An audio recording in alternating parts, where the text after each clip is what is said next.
ಮಂಗಳೂರು ತಾಲೂಕಿನ ನೇತ್ರಾವತಿ ಬ್ರಿಡ್ಜ್ ಕೆಳಗೆ. ಇದು ಮಂಗಳೂರು ಆ ಸೈಡ್ ಉಳ್ಳಾಲ ಬೀಳ್ತದೆ. ಈ ಮಂಗಳೂರಲ್ಲಿ ನೋಡಿ ಈ ಬ್ರಿಡ್ಜಿಂದ ನೇತ್ರಾವತಿ ನದಿಯಿಂದ ನೀರು ಹರಿದು ಈ ನದಿ ಸೈಡಲ್ಲಿ ಹೋಗುತ್ತೆ ನೋಡಿ. ಈ ನದಿಗೆ ನೋಡಿ ಇವತ್ತು ಈ ಬ್ರಿಡ್ಜನ್ನು ಮುಚ್ಚಿದ್ದಾರೆ. ಇದಕ್ಕೆ ಕೋಟ್ಯಾಂತರ ರೂಪಾಯಿ ಖರ್ಚು ಮಾಡಿದ್ದಾರೆ. ಇವತ್ತು ಈ ನದಿಯನ್ನು ಮುಚ್ಚಿದ್ದಾರೆ, ಈ ಬ್ರಿಡ್ಜನ್ನು ಮುಚ್ಚಿದ್ದಾರೆ.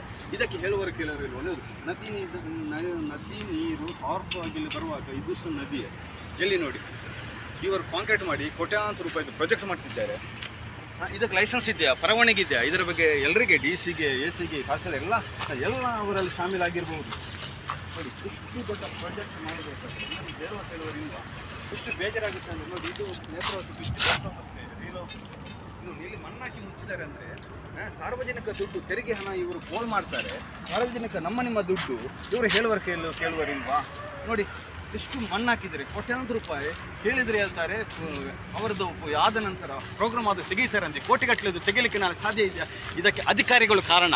ಅಧಿಕಾರಿಗಳು ತಕ್ಷಣ ಸಸ್ಪೆಂಡ್ ಆಗಬೇಕು ಇವರು.